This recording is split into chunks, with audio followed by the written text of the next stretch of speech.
Nous sommes la nuit du 13 au 14 juillet 2015. Les pompiers 13 sont sur le pied de guerre depuis plusieurs jours car sur le front des feux de forêt, le contexte opérationnel est tendu. Le risque est classé sévère ou très sévère depuis quelques jours dans plusieurs zones du département.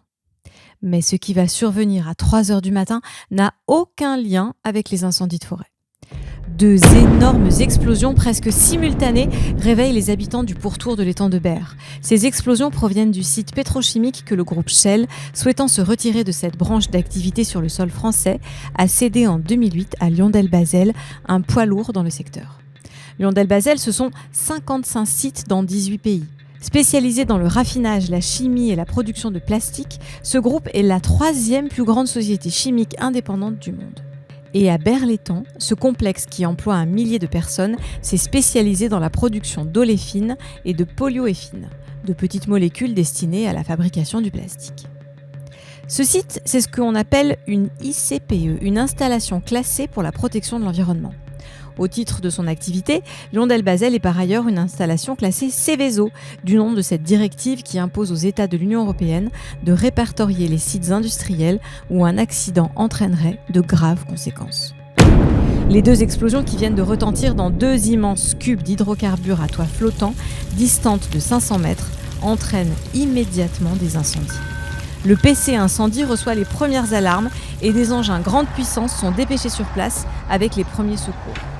Dans le même temps, le PC exploitant et les autorités sont informés, de même que le CODIS des sapeurs-pompiers des Bouches-du-Rhône, déjà alertés par des habitants de Berre-l'Étang qui ont appelé dès 3h01 du matin pour signaler l'explosion.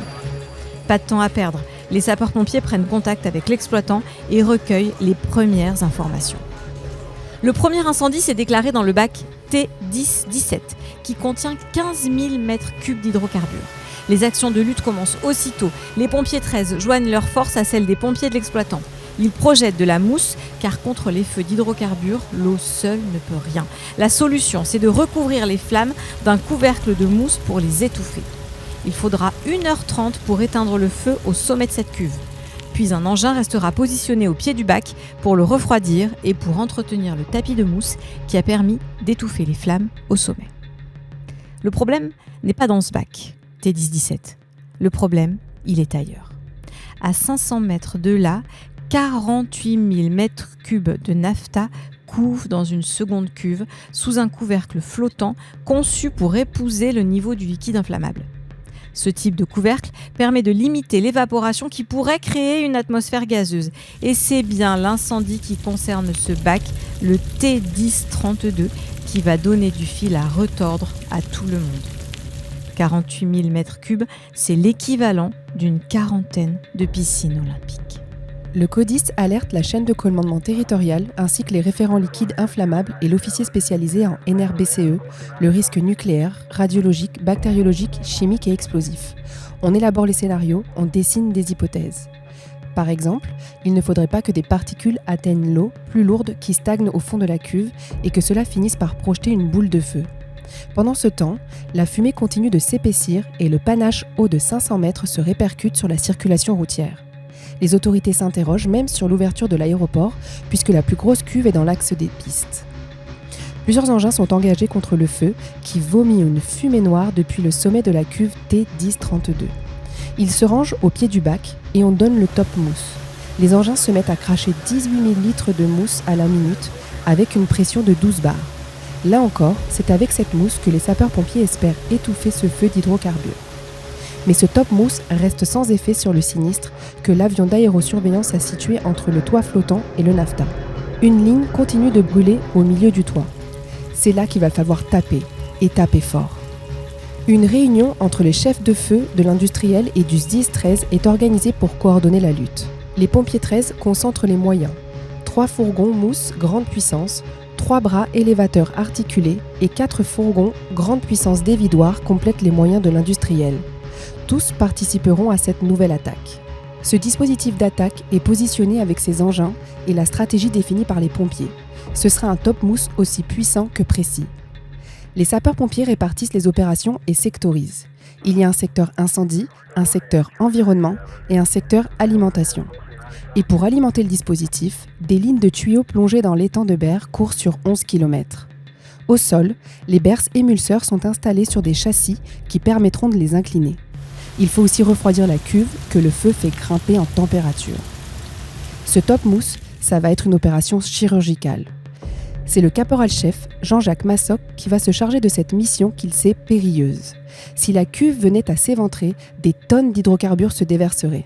Mais ce sapeur-pompier de la caserne de Berre-l'Étang sait que la prise de risque fait partie de l'engagement des sapeurs-pompiers. Il s'approche pour positionner le canon qui va arroser la citerne depuis la base, puis revient. Le top mousse est prononcé à 10h05 et le débit est colossal.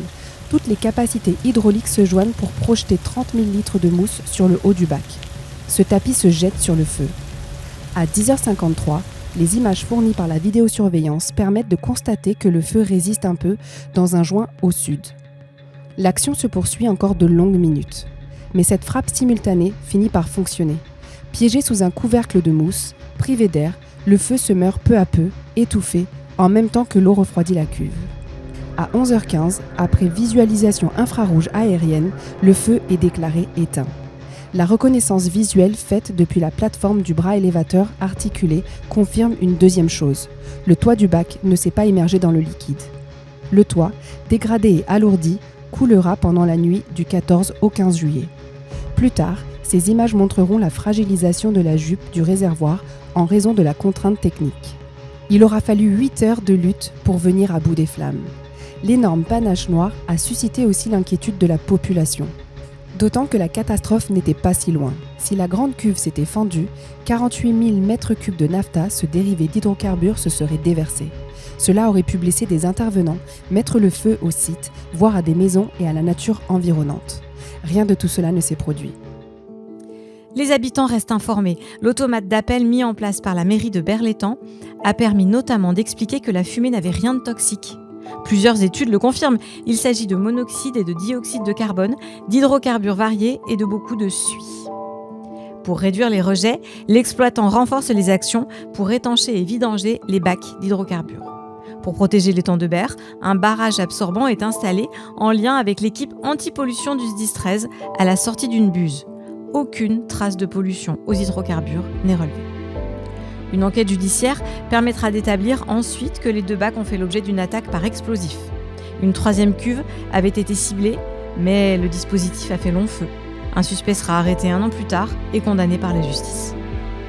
Le gigantesque feu du 14 juillet 2015 reste dans les mémoires. Car si le feu de liquide inflammable est un sinistre préparé, modélisé et réglementé, il est heureusement fort rare. La réussite collective de l'extinction du réservoir de 48 000 m3 de naphta est le fruit du travail quotidien entre les industriels et les équipes du SDIS 13 en matière de prévention et d'entraînement pour faire face à tous les scénarios. Cela a permis de préserver l'essentiel du site, soit une vingtaine de millions d'euros. Cette préservation guide d'ailleurs l'action des secours. L'extinction de ces feux de bac, à l'été 2015, vaudra au drapeau du corps départemental des sapeurs-pompiers des Bouches-du-Rhône une médaille collective, distinction pour son courage et son dévouement.